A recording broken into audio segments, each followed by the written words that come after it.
Welcome to the Bringing Intimacy Back show, where intimacy is real. If you desire to intimately connect with yourself, your significant other, children, family, friends, community, and your higher power, this show is for you. Thus, we explore intimate topics, inspiring life stories, spirituality, and insightful tips on strengthening relationships. This show is hosted by Dr. April and her co-host, Dr. Kelly. Now let's get this episode of the Bringing Intimacy Back show started, because we share with you the secret power to intimacy to create a life you love, or love the life you create. Now here's your host, Dr. April, and co-host, Dr. Kelly. Welcome to the Bringing Intimacy Back show, where intimacy is real. How are you doing, Dr. Kelly? I'm doing pretty fantastic today. I took my driver's license today, the picture, and it was one take, and I didn't blink. Good for you. I'm thinking if it could be my passport photo, I'd be so thrilled, but I can't. I was like, excuse me, could you print a 3x or whatever that is?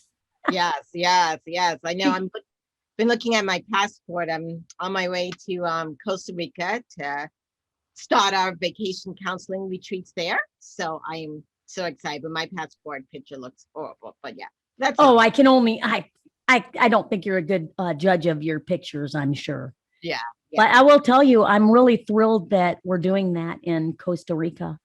Yes. I look forward to hearing how that goes. Yes. Vacation counseling, my goodness. But anyway. Yes. So today we're talking about trauma, which is something that, I've seen in a lot of couples through recently, and has just been impacting us all, and especially even in today's world of what's going on. Yeah, our childhood trauma can sometimes show its ugly face as an adult.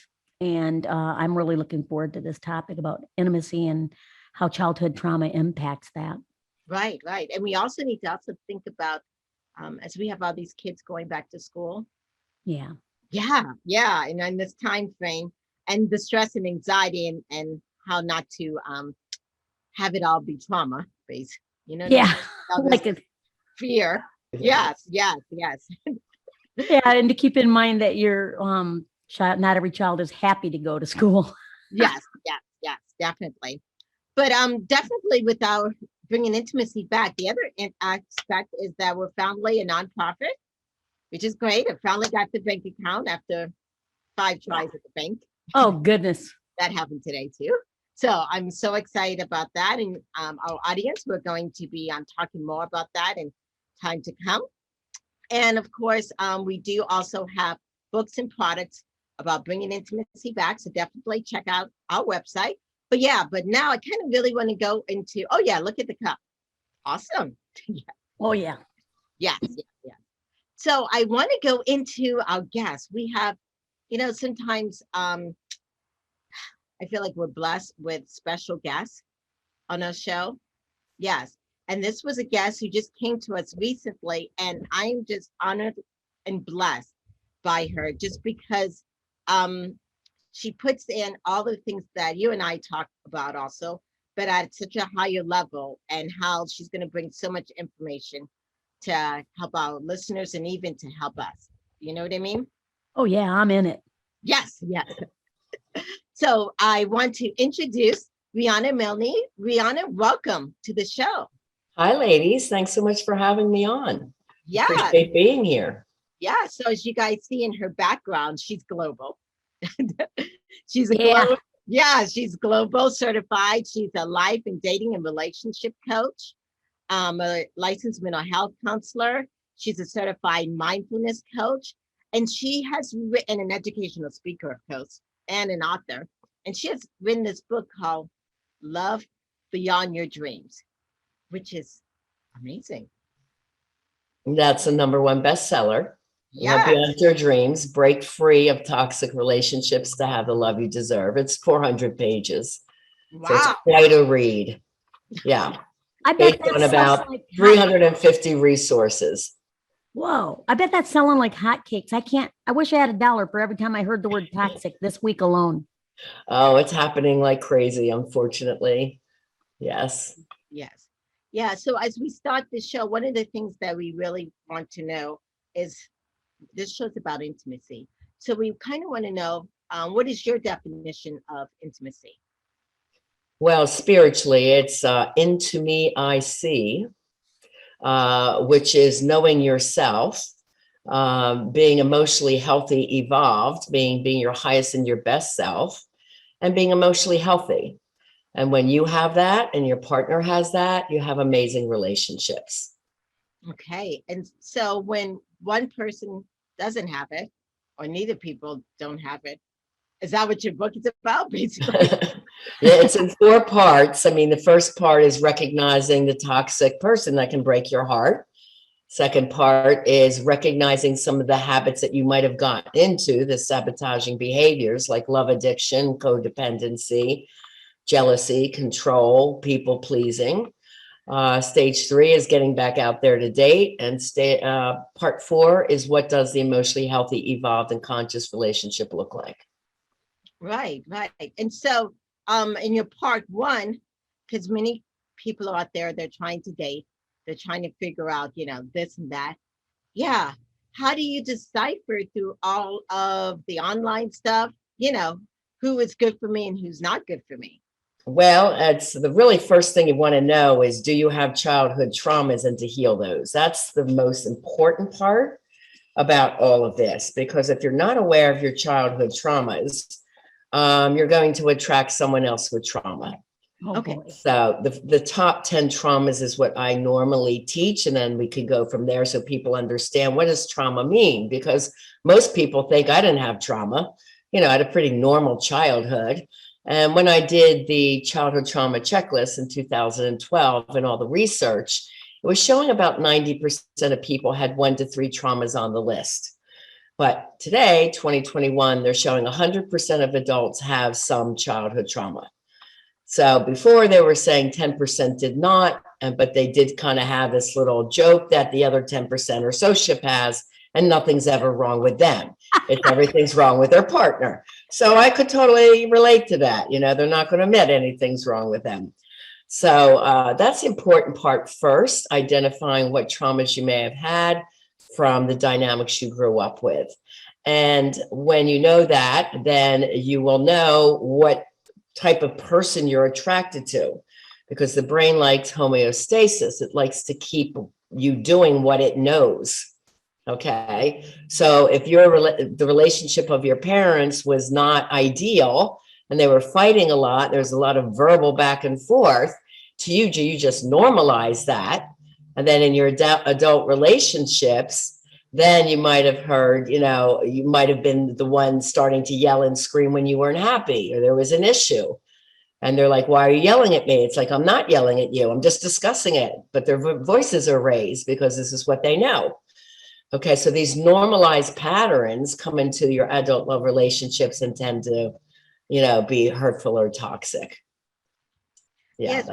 Yeah. One of my main questions is, like you said, what do you define trauma as? Well, if you're in a trauma relationship, well, the 10 traumas would describe what the traumas are. But a toxic relationship would be something that actually physically makes you sick. So it would be irritable bowel syndrome, headaches, upset stomachs all the time, can't sleep, anxiety, ongoing anxiety, bouts of depression. And people take all kinds of medication to help this, which is usually just a Band-Aid. They're not getting to the root of the issues. And they tend to, again, attract somebody that's very similar to their childhood patterns. And until they can fix that and be alert as to what those are, then we have what's going on called RRS, relationship repetition syndrome, where they swear, they break up. I swear I won't get anyone else like that again. They read a ton of books. They listen to a ton of podcasts. They go to summits. And then boom, they're right back into a new relationship that is also toxic, and they can't figure out why. So I usually get them at the point of, I don't know what I don't know. And I understand that point because I was there. And I had a second traumatic relationship and I couldn't figure out what I was doing wrong. And that's what led me to my research when my husband at the time said, I don't know why I sabotage everything I love. And I was already a therapist by then. I said, I don't know either. What you are doing is not in the DSM-4. I have no idea what you're doing. but I'm going to figure it out. Because childhood trauma back in 2011 and 12 was not talked about. You didn't hear those terms, right? So that's when I started doing the research, and he had 9 out of the 10 top traumas with severity levels at 9 or 10. So it was obvious he had what we call a Dr. Jekyll, Mr. Hyde, or a secret life. To society, he's wonderful, gregarious, outgoing, funny. You know, he was working in the schools, the students loved him, the parents loved him, and he had a great life, but he sabotaged everything by risky choices. And those risky choices made him lose everything. So when I wrote the book and mailed him a copy, he goes, oh my God, put my picture on the cover. I'm the poster child for this stuff. But I finally get what I'm doing wrong. So it does bring closure to these problem relationships. And the good thing is childhood trauma can be healed. If you're in a love trauma relationship, it usually takes 2 people. But I have worked with a couple with one partner who's probably almost out the door. And I said, well, one of 2 things will happen. You'll be so empowered and feel so great about yourself. You won't want to stay in this, and they won't change, or they're going to see you change, get scared and say, wow, I better get my life together here and step up and learn what he's learning or she's learning. And then they come in towards the end. So I work with singles and couples both. I'm a little, I'm just kind of enthralled with the topic because I had a childhood that was pretty traumatic. And as Would an you like adult, to know the top 10 traumas, I would love that. Kelly? So I can go into those? Okay, Yes, great. please. Now, keep in mind, there are more than 10, but my experience, I've been doing this 22 years. So as a therapist, I worked in the schools from grades kindergarten all the way through college as a trauma counselor in New Jersey called a SAC counselor, student assistance counselor. They don't have those here in Florida. It's a huge mess, but that was the position I held. And then also I worked at a mental health unit in a child adolescent ward of a hospital. I also worked in drug and alcohol rehab, one for teenagers, one for women from the prison system. So despite the ages, the culture, the background, didn't matter, man or woman, straight, LGBTQ, the 10 top traumas were always the same. So here they are, and I'll share them with our listeners. And as I share them, I just want to make sure this is not about blame or shame. It's not about blaming your parents at this stage of your life, because the research shows if you had childhood trauma, so did your parents, and so did their parents. It goes to at least 3 generations, at least 3. And it's not about feeling ashamed or guilty if you have these things, because we were just a little child, a product of our environment. We had no control over what was happening around us. So we have to be very gentle with ourselves and say, just look at it as a fact. Yep, that happened, or no, it didn't happen, because we can't change what we don't acknowledge or understand. So the first part is really tapping back in and thinking about it and just seeing how many traumas you had. That's the first stage I do with my clients. So here's the first one. Your caretaker or parents might have had any addiction. Now as LCADC, which is a drug and alcohol counselor, I named 12 addictions, because it's not about just drugs and alcohol, but that's 1 and 2. It's also sex addiction. So if you knew your parent was a cheater, porn use, gambling, hoarding, spending, eating, gaming, TV watching, workaholism, and social media or computer time and addiction to that. So that would take precedence over time with the child or cause some havoc in the household when those things were going on. So the first one's addiction. Okay, Second, we're going to take a short break, and then we come okay. back. We'll talk about the 9 other childhood traumas that have impact not only you in your childhood, but also can impact your relationship and your future relationships. We'll take a short break, and we'll be right back. Are you wanting a vacation in paradise? A vacation to rekindle the passion? A vacation without the kids? A vacation where you can learn how to communicate, where you and your partner actually hear each other and gain insight? If so, vacation counseling is your next vacation.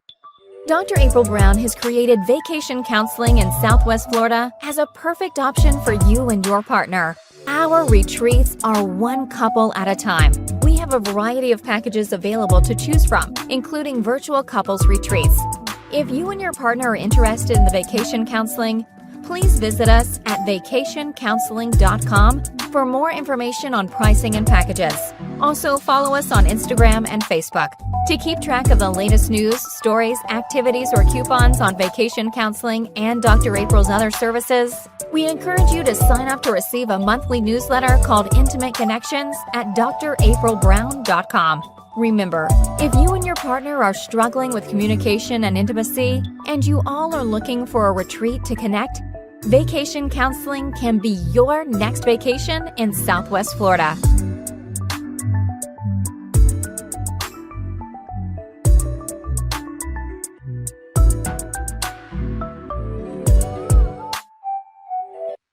Welcome back to the Bringing Intimacy show, where intimacy is real. So on today's show, we're talking about treating trauma, and we're talking more about childhood trauma and how it impacts relationship. And we have a world expert, Riana, who's been teaching us, going over the top 10 traumas that affect us in childhood. And the first one we just went over was addiction. And so, yes, can you let us know what the 9 others? Yes. So number 2 is verbal messaging.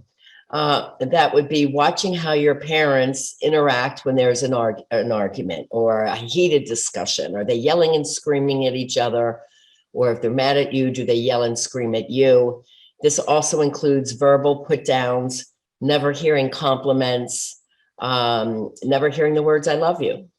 Very important words, and verbal does make a big difference in how you feel about yourself as an adult.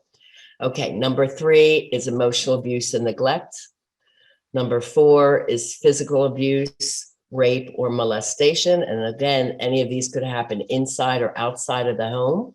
Doesn't have to be the family home. The next one is abandonment. And I named 2 types. There's fault and no fault abandonment. So a fault abandonment would be if you were never involved with your child's life, if you were involved until the couple broke up and then you disappeared and barely saw the kids, or you were there emotionally absent. So physically you were there, but emotionally absent. And that happens in a lot of homes. You know, the parent was there or barely there when they showed up. They didn't really interact with the kids. They didn't go to the kids' school events. They just weren't very active. So that's fault. No fault would be if a parent happened to die early, if your parent had to go off to serve their country in war, or if your parent had to travel a lot, and that's how they supported the family. And I initially didn't think I had that one. And then I'm like, wait, I do remember asking my mom all the time when I was young, when's dad coming home? And she would say in disgust, well, I don't know where he is. And I'm like, well, why don't you know where he is? You know, and we didn't know at the time. But when my dad got sick with cancer, we got letters from Ronald Reagan and William Casey. He was FBI and CIA. Wow. So they can't tell their family where they are. And now I understood it in my 50s, but I'm like, wow, you know, that wreaked a lot of havoc in my family growing up, but that's how he supported us. So it was no fault. Okay. The next one would be if you were part of adoption, foster care, or had to go live in another family's home. Your parents couldn't keep you in your home, even if that means grandma or your aunts. I worked with a lot of the kids from the foster care system, and that was a huge miss of the ACE study that they did not include kids like this. That when I saw that years later, I'm like, they don't have abandonment. They don't have foster care kids. They don't have bullying. Right. So when I put my list out, it included those because these were the kids I was working with. I saw the real traumas day in and day out. Okay, the next one is trauma 7.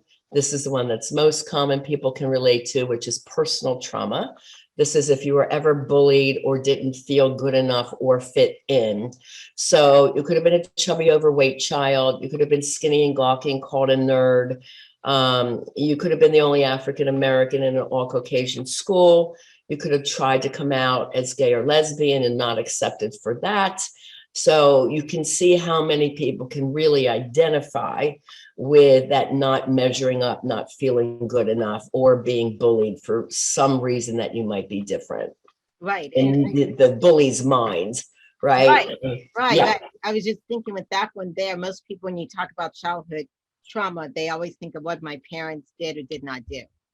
Yeah, it's your That's a great one. childhood life, right? Yeah, that's a great one because it had nothing to do with, I mean, some cases, parents, but your Correct. experience in your peer group and a variety of other stuff. That's right. Okay.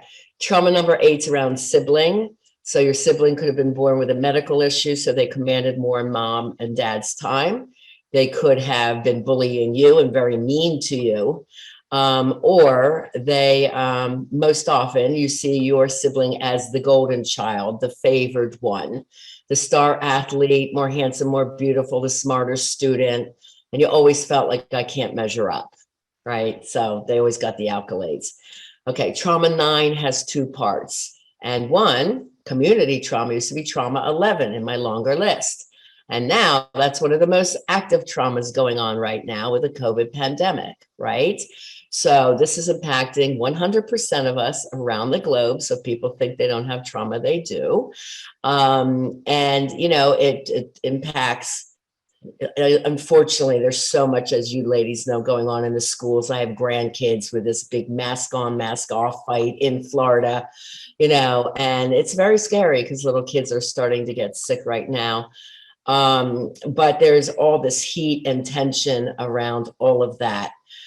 Community trauma is also our mother nature events, floods, fires, hurricanes that wipe out large community. So that's just example. Also, our mass shootings and our school shootings are part of community trauma.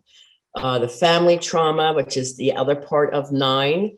This could be a parent was incarcerated. It could be a military family needing to move every 2 to 4 years. And that puts the kid in the school as the new kid all the time, which is really gets old for the kids of military. It could be you grew up in a dangerous area, so you're always afraid to go to work. You didn't feel safe or secure. It could be you grew up with a lot of lack messages. No, you can't have that.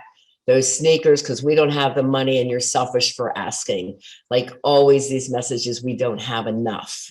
So there's many different family traumas, but those are just a few. And then number 10 is mental health issues in mom or dad. The baby boomers who are listening, we didn't see our parents go to counseling. As a matter of fact, when I was so bullied, I pleaded to go to counseling. My mom said, no one in this family will ever go to a counselor. Like I'd embarrass a family. I said, then I'll grow up and become one. And I didn't. But yeah, that was like a shameful thing. So most people did not see their parents go to counseling back then.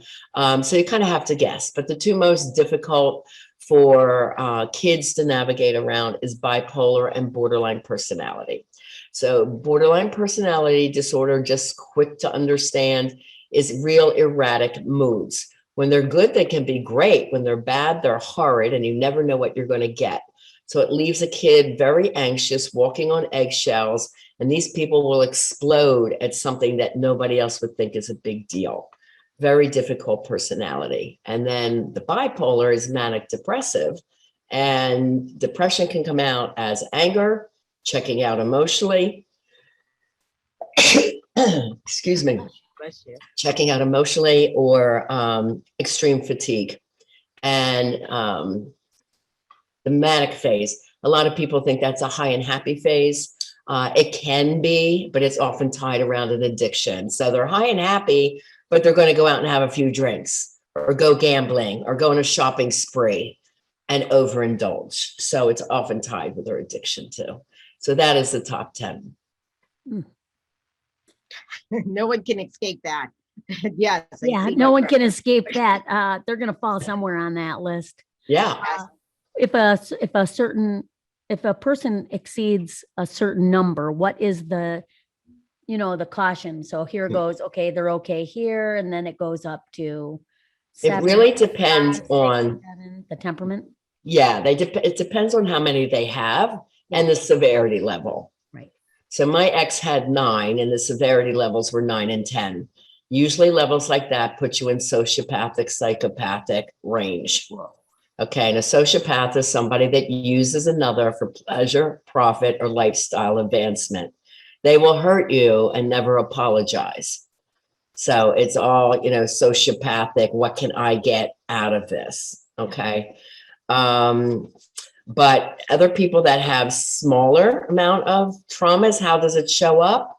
Well, if you had trauma 7 and trauma 2, which is verbal messaging, which is not positive, or being bullied, trauma 7, you may have a need for control. You get very jealous if your partner's talking to someone else because deep down inside, you don't feel good enough or pretty enough or worthy enough of having that partner. So you could be very jealous.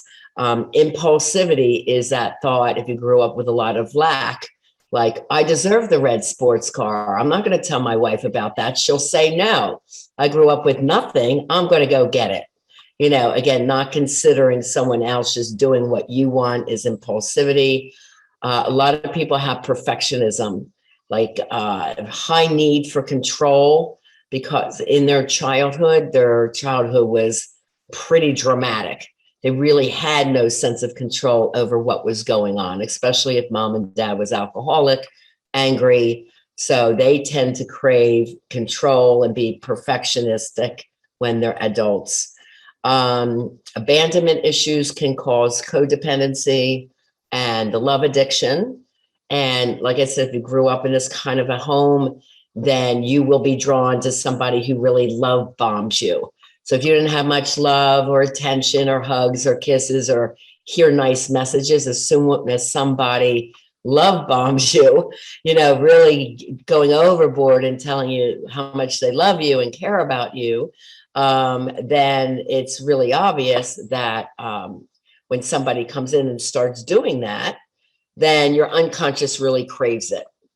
So it's interesting how you're saying, like, if they have a 7 and a 2, then this is how it'll display in their life. It sounds like when people talk about the enneagrams, if you're a wing 3 and a 7, I'm like, I don't know. I don't understand those yet. I'm going to have to do a deep dive, but I positively identify with the 7 and the 2. Play out. So, sometimes people downplay their traumas. What would you say to what constitutes a trauma? I guess that you would have already went through those, correct? Yeah, these are the top 10 traumas. And what happened is, again, children do certain things as coping mechanisms. And then as an adult, it just doesn't work out well. So let's say you have the angry alcoholic mom, you're the oldest female sibling, and mom's hungover, and it's like you people please her to death so she doesn't scream at you or the other kids. You get up early, you make the lunches, dress them, get them fed, go out to the bus stop, and it's like, whew, we didn't get yelled at, so the people pleasing became a survival tool. And then as an adult woman, we often hear women that people please their husbands or do everything for their families. I hear them say, Riana, nobody appreciates what I do. I do everything for everyone. They never say thank you, so they feel very resentful, angry, and exhausted, rightfully so. If you hear somebody say certain sentences, then you kind of have an idea where they fall on the scale, I'm guessing. So I'm going to give you a few. Yeah. If the person responds this way, where could they fall? Let's do that. Okay. It's not that they fall on a scale and get a certain score. It's not about a score. It's more about what are their traumas and what do we have to work on healing for them. Okay. So yeah, if a person will not, I think I know based on what you said, but if a person will let everybody else can buy a new truck or a new car, but they themselves will use a used one, would that possibly tie into the lacking? Yes, they don't deserve something new. They may have the money, but they don't spend on themselves. This relates a lot in business. So people who want to go into business for themselves will go so far, then they have to make an investment in a high-end coach or a marketing guru or a funnel system, whatever it is to grow their business. And they're like, whoa, no, I don't want to invest that much. What if it doesn't work for me? So they put themselves down right away versus saying, okay, I'm serious. I'm going to do this because I know I will make this work for me. Different mindset. They have a very negative fear-based mindset because they weren't taught to believe in themselves. So this is where it wreaks havoc in business. It could also be you're becoming very competitive in business. You'll stay in a job that you hate for years just because it's a paycheck. We see that all the time. Or the really nasty boss who, just treats people terribly because that's how he was treated by his father. He doesn't know how to lead, so yeah. What if a person has a loss of a sibling and then, let's say a parent abandons them when they're in their teens and then they have a loss of a sibling? Okay, that's a lot of losses. That's a lot of abandonment. So those abandonments, even if it's unintentional because the twin or the sibling didn't. That's no fault. That's no fault. Mm-hmm. So even if it's a no fault of a sibling and them passing, that could impact the person in their adult life. Absolutely. It's still a major loss, especially if it's a twin, where you grew up doing everything together. It's a huge loss. And a mother just choosing to leave, now it depends. It's fault or no fault. Was it survival of the family? Did she have to go off and get a job to support the family? Did she still keep in touch? Did she come home on a lot of times to visit with you, but still was doing financially everything she could do to give you a good life? Then the kids can usually see the intentions behind that. They still would miss the mom, but it's like, I get it. This is what we have to do for a while. They can kind of make some sense out of that. So it really depends on the full story of the person who I'm seeing. It's not one set answer for everyone. Exactly. That's why the work is very individualized. So for those of you that are listening to this podcast, understand that Riana is a licensed mental health counselor and helps people with trauma recovery. And so most often, Kelly, I don't even describe myself as that anymore. How would you describe yourself? I'm a CCTP, Certified Clinical Trauma Professional. Okay. Certified Global Life Coach. I work with people around the world. And Certified Mindset Coach. I haven't done therapy since 2017. Okay. And I went global because to be global, you have to do coaching. You can't do mental health work. Okay, I get it. So you don't need the license. You have this.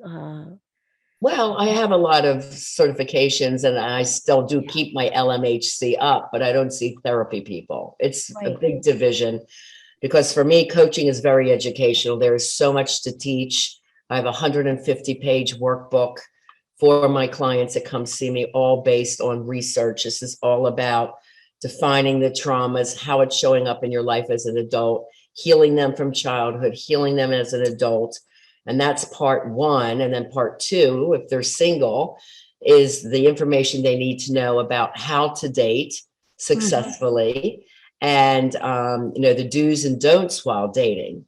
So they make more empowered choices with emotionally healthy people. That's the most important part. So it is like 50-50, but it's coaching because it's very educational. Oh, yeah, I like that. It's a different model. Mm-hmm. There is a lot of work. So for those listeners that are listening right now, and they may be feeling intimidated, like they have never, ever approached their childhood trauma, what would you say to them, Riana? Well, they need to approach it. It's you time. need to heal it. I mean, obviously, the sooner you heal it, the good news is you will use these mindset for success skills the rest of your life. You would never go back to all the suffering and feeling stuck, the negativity, the fear-based mindset that you had before you started with me. Excellent. So, yeah. So we're going to go into another commercial break right now. And when we come back, we'll continue and talk about the cycles or bad habits that people may fall into when dating that have experienced childhood trauma. Okay. If you're listening, you have a pulse. If you have a pulse, you have stress. If you have stress, you should get a therapist. how do you find a therapist? You go online, type in therapist near me. Then you find a list of letters. LMHC, LPC, NCC. Ugh! How can you navigate and understand all this? Go to drkellyboucher.com. Dr. Kelly specializes in supporting people who suffer from stress, anxiety, burnout, and more. You can have help today. drkellyboucher.com.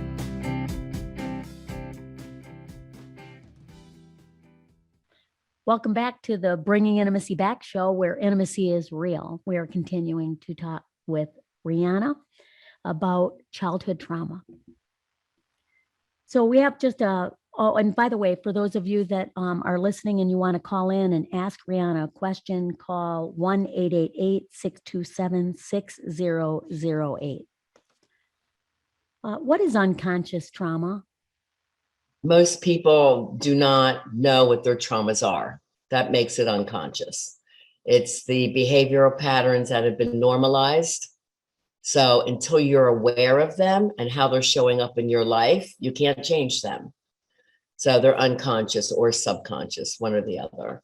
But you're just not aware of them. You just have normalized everything just because that's what kids and adults do. That's what it is. Mm-hmm.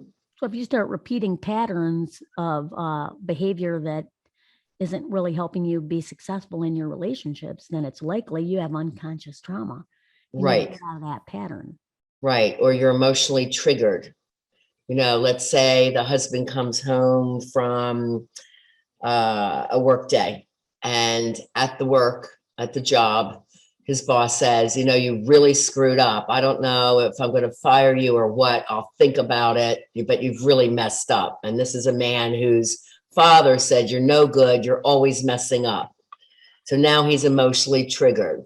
So he comes home upset and is angry and moody towards the wife, who takes it personal, right? And then she's thinking in her mind, now what did I do that he's coming home all upset? So this cycle for couples happen all the time. And they don't realize, he didn't realize he was emotionally triggered. He doesn't realize, he doesn't know the tools to calm himself down before he walks in that door. And he doesn't know how to speak about them to his wife. So his wife understands it's not about her. So everyone's having these ongoing arguments and dissatisfaction in relationships when really they're being emotionally triggered from their past. And they don't know how to communicate through them. Nobody ever taught us that. And that's what I teach my couples to do. And this can also play out likely within siblings. We just had a family Yes. meeting, and there's 4 of us sisters. We're all Mhm. there, and we are on fight or flight. I'm not kidding you. We are high block, low block.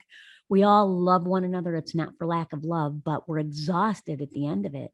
Yeah. What I So think you're is- all being emotionally triggered. That's You're it. all not tuning into each other's emotional needs. Your triggers are still there, you know, and they've got to be healed. Mm. Yeah. What is Um, some of go ahead. what is some of the healing things that you do? Because I know you have a variety of different programs. You know, I it's do. dating to mating, life transition, coaching, relationship rescue. Yeah, For couples. Mhm. yeah, yeah. So what are some of the healing paths that you teach? Well, first of all, remember, I have a 150-page workbook. So they Okay. fill out their pages, they give it to me the night before. I see where their issues are, and then I coach the next day around those exact issues. Okay, That's the most important thing that I do. let me ask the question. That 150 workbook is part of the book? No, No, that's what I thought. Okay, separate. part of my program. Okay. So that's the magic. It's like, you know, it's trademarked and one of a kind, based on my research. So that's the most important part, because I describe it like a rainbow. You're at that point, I don't know what I don't know. And as we chop away at the books and the notes, you start learning. And I say, because you have this, I want you to do that. Because this is showing up for you, I want you to do that. So that's why it's all very individualized. Now in session 1, I do vitamin therapy. I do teach them divine spiritual meditation, which is a type of meditation my people do. I teach them a lot of mental constructs and mindset work. which I call yin yang, capping, reparenting, correcting. I mean, I just have little nicknames for everything that I teach. So they start with that. Amazingly, within about 8 to 10 days, they're feeling incredibly better already in the body and the brain. And then they have the energy to move forward to do the deeper work. Okay, that's interesting about the vitamin therapy. It's excellent. I don't Yeah. do tapping. My people find tapping extremely stressful. Like, I hate this. Like, I don't want to do this. So they don't relate to that at all. My people have high anxiety. I do everything to calm them down and have them think in a different way. So it's a different type of program. Are you Mhm. able to do this virtually now? Oh, I've been doing it since 2017 virtually. Yeah, I would guess so. Yeah. Yeah. I closed my practice in Delray and went online globally just to do total coaching in this method, 2017. Well, fantastic. And how can, Yeah. now I'd like to ask you this question. How can someone support a romantic partner who has experienced childhood trauma? Well, usually if that partner has it, so does the other one, right? Because people of trauma attract people of trauma. But for example, I had a gentleman, Bob, who signed up and the woman did not want to, and she wanted to stay with couples therapy. And he said, couples therapy is not working. I'm ready to walk out the door. I'm doing something different. Will you do it with me? She didn't want to. I said, it's okay. You do it. And one of two things will happen. You'll be able to change your relationship by what you're learning and teaching her when she's open and ready to hear it. Or you're going to be so empowered and so happy, you're going to be able and ready to leave as a very happy single man. Can this apply to work environments? Yeah, but long story short on him, he did want to save the marriage. And he says they're happier than they've ever been. I saw her for one session out of 20. Whoa. Wow. But he has changed. He changed so much. His business almost doubled in the year we worked together. Because when you're happy about who you are, and you're not all stressed out and taking things personally or overly critical on yourself, it's just so freeing to just, do your purpose work. He wanted to do a spec house. He was afraid it would fail. He did that with me. Now it's almost built, so everything that he wanted to do is done. And his marriage is very happy. So, I mean, it really is beautiful to see these people's lives transform. What was your next question? Well, I was going to ask Dr. April if she has any questions from listeners.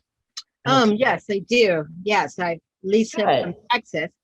She's asking, as you went through all that list of childhood traumas, her husband has a variety of them.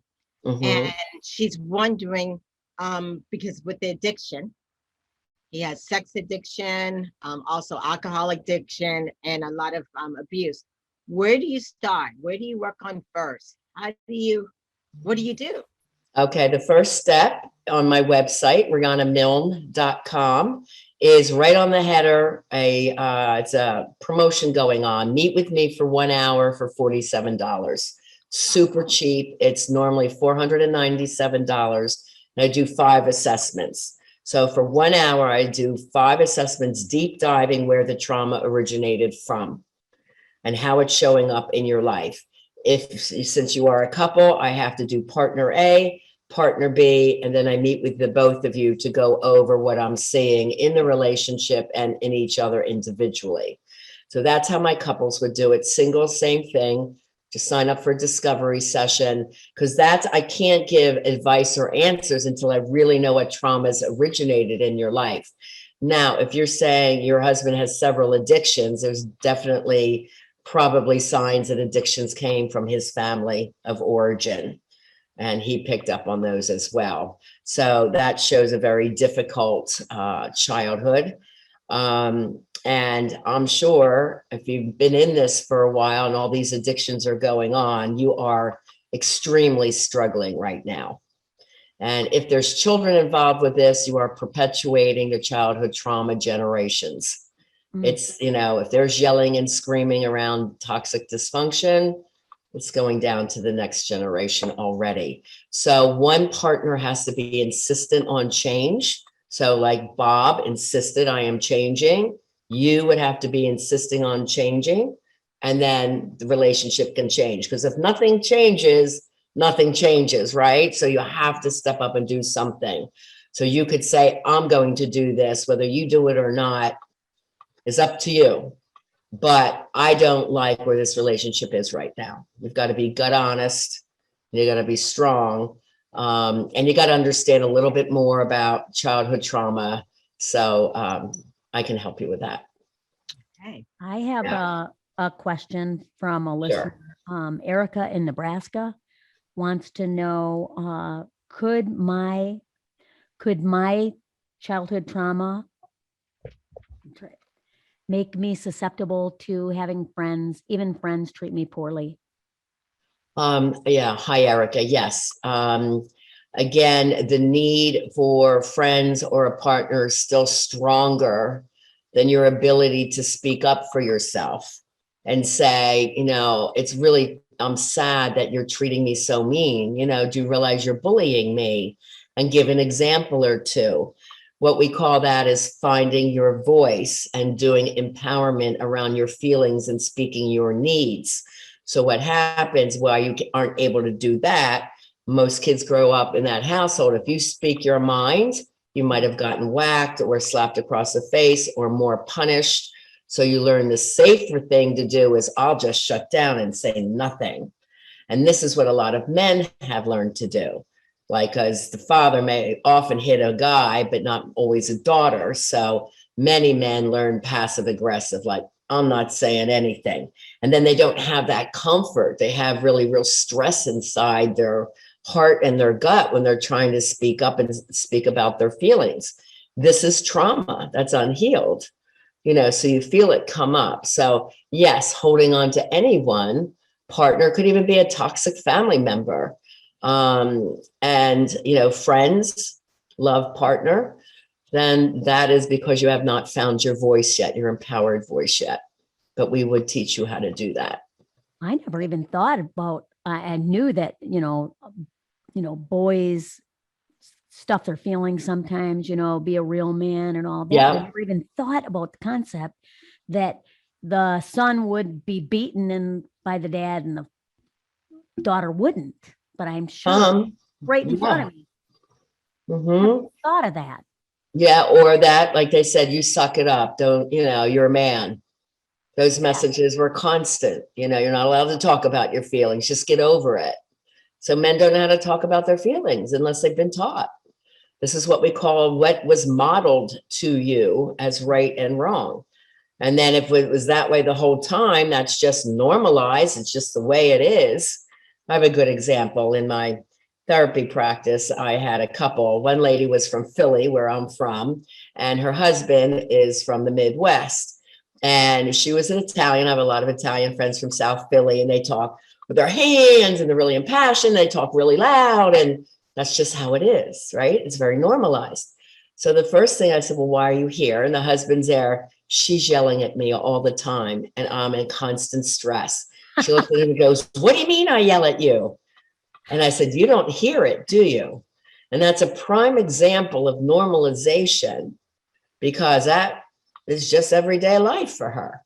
But he grew up in a very calm farm community where everybody was totally chill and laid back. So he just couldn't stand that anymore. And so I had to get her change her norms.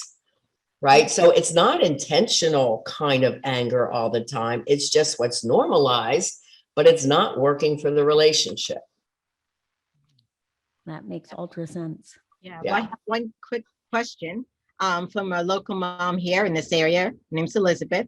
And since you had mentioned childhood trauma was also natural disasters and culture, she's wondering how can she help her kids not have trauma during this time period of COVID and going back to school? I got to tell you, it's a mess. I have 5 grandchildren with one on the way, and my heart goes out to what is happening in today's world. I mean, honestly, in my opinion, and everyone's entitled to their own, I would make sure that child understands the importance of wearing a mask, but everybody has a right to choose, but we want to choose safety for you because we love you, right? So you say, when mommy goes out, I'll have my mask on. When daddy goes out, he'll have his mask on. And when you're in school at your job, I was called, that was their job to my girls, you'll wear your mask too. And then we protect each other that way because we love each other. So you're always trying to teach a loving message the best you can. I see all these school boards fighting with each other. This is not good for the kids to see the news. I would make sure they're not hearing all the fear-based messages about all the death and dying going on. It's very alarming, everything that they're saying that kids could hear. So just wait to hear the news later at night, but just not when the children are in the area. It's a weird and scary world. So whatever you can do to reassure that you love them and that we want to keep everyone safe. Okay, so basically bringing them messages through love and not through fear. Yes, correct. Awesome. Thank you so much. Yeah. Sure. Riana, it's been wonderful having you on. Yes. Thank you for having me. I hope I answered a lot of the watchers' questions. If there's anything else, certainly you can contact me through my website, Riana Milne at rianamilne.com. It's the best place to go. And while you're there, I have 4 free love tests. So the childhood trauma checklist is there. And so is tests for singles and couples.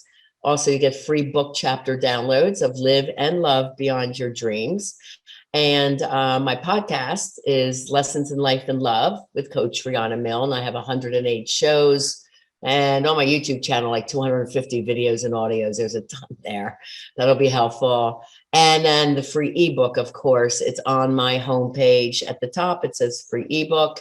Make sure you get that. So if you are in a partnered relationship and you heard this and they did not, super important that you share that ebook with them so they can start putting the pieces together. Oh, yeah. Well, if I'm going to be honest with you, yeah, I did have a lot of problems growing up. It's amazing how many people don't know that about their partner before they marry. If you're dating, it's RianaMilne.com. Yes. There was also that $47 the discovery session, the life and love discovery session. Yes. And if you're a couple, you got to each do one. Yeah. So I can get to the basis of each partner's issues. And then single is just one, of course.